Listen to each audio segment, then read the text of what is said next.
Kembali bersama kami di Prime Market Highlights. Pemirsa, di era digital yang serba cepat ini ada salah satu fenomena yang muncul yaitu gig economy. Iya, konsep ini menawarkan cara bekerja yang lebih fleksibel dan memberikan peluang yang luas. Dan mari kita simak liputan terkait gig economy berikut ini.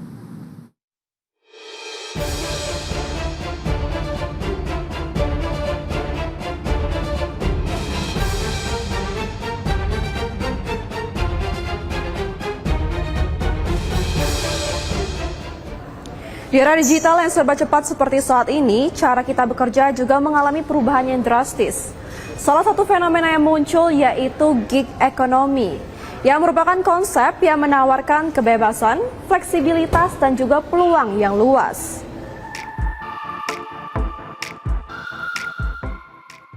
Gig economy adalah sistem ekonomi di mana pekerjaan dilakukan secara sementara atau berbasis proyek. Bayangkan seorang desainer grafis yang bekerja untuk klien di New York sambil duduk di kafe di Jakarta. Atau seorang pengemudi ride sharing yang menentukan jam kerjanya sendiri. Semua ini dimungkinkan oleh teknologi terutama melalui platform digital. Konsep ini memberikan kebebasan bagi pekerja untuk memilih kapan, di mana, dan bagaimana mereka bekerja. Fenomena gig economy semakin populer di kalangan generasi Z. Generasi ini dikenal dengan preferensinya terhadap fleksibilitas kerja dan kebebasan dalam memilih proyek, sehingga banyak yang tertarik untuk terlibat dalam pekerjaan berbasis proyek atau sementara. Di Indonesia, jumlah pekerja dalam gig economy terus mengalami peningkatan. Menurut data dari Badan Pusat Statistik atau BPS pada Februari 2023, terdapat sekitar 46,47 juta pekerja lepas di Indonesia yang mencakup 32% dari total angkatan kerja. Angka ini menunjukkan peningkatan signifikan dibanding tahun sebelumnya, di mana terdapat 34 juta pekerja lepas atau sekitar 24% dari angkatan kerja. Namun, di balik fleksibilitas ini terdapat berbagai isu yang mempengaruhi masyarakat dan ekonomi. Bagi sebagian orang, gig ekonomi adalah peluang emas. Fleksibilitas waktu memungkinkan pekerja untuk menyeimbangkan kehidupan pribadi dan profesional mereka. Pekerjaan ini juga memberikan akses ke pasar global. Tidak hanya itu, gig ekonomi juga memberikan kesempatan kepada kelompok yang sulit masuk ke pasar kerja tradisional, seperti ibu rumah tangga yang ingin tetap produktif, mahasiswa yang membutuhkan penghasilan tambahan, atau bahkan individu dengan keterbatasan fisik. Semenjak menjadi freelance, waktu kerja saya menjadi lebih fleksibel. Apalagi saya sudah berkeluarga, sangat membantu saya. Untuk ibu-ibu seperti saya ini untuk mendapatkan penghasilan bahkan hanya dari rumah. Saya juga bisa memenuhi kebutuhan sehari-hari tanpa harus pergi ke kantor. Menurut saya, bekerja menjadi freelance adalah pilihan yang tepat saat ini. Jadi saya nyaman dengan pekerjaan saya tanpa harus ada tekanan dari siapa.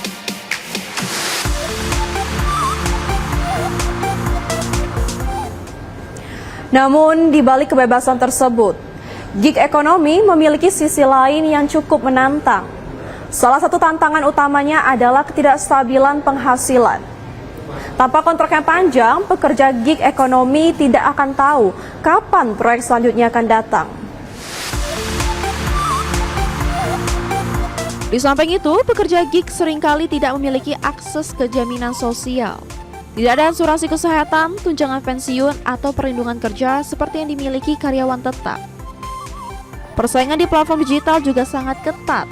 Dengan ribuan pekerja yang menawarkan jasa serupa, harga seringkali ditekan hingga batas minimum. Hasilnya, banyak pekerja gig yang bekerja keras namun tidak mendapatkan penghasilan yang sebanding. Selain itu, pekerja gig juga sangat bergantung pada algoritma platform digital. Perubahan kecil pada sistem platform dapat berdampak besar pada pendapatan mereka. Secara umum saya melihat fenomena gig ekonomi atau pekerja-pekerja freelance ini sebuah peluang ya, untuk memberikan kesempatan dunia kerja yang lebih mudah dan fleksibel. Saya juga merasakan manfaat dari pekerja-pekerja freelance ini seperti ojek online, delivery makanan, dan sebagainya. Dan untuk bisnis saya juga, saya merasakan manfaatnya. Seperti saya mudah mencari tenaga kerja yang freelance untuk marketing media sosial, untuk desain grafis dan sebagainya. Secara luas, gig ekonomi telah membawa dampak besar pada masyarakat dan ekonomi. Lalu, apa yang akan terjadi dengan gig ekonomi di masa depan? Dengan kemajuan teknologi, peluang di sektor ini akan terus tumbuh.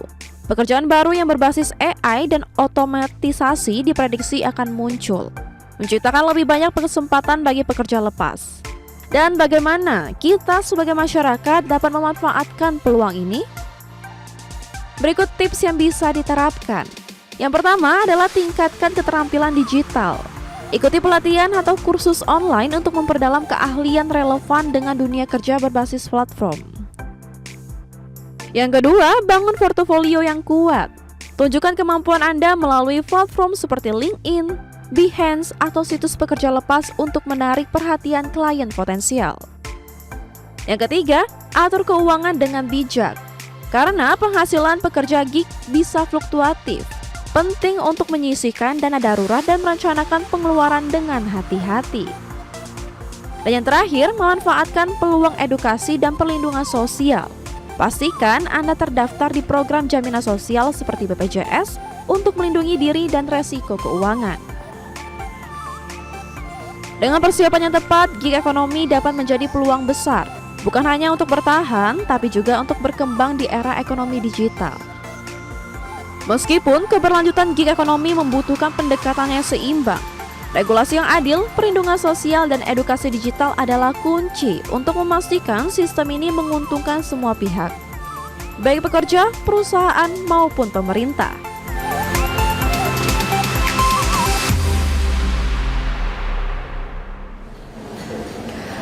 Gig ekonomi merupakan cerminan dari dinamika zaman yang serba cepat seperti saat ini. Ia menawarkan kebebasan dan juga fleksibilitas.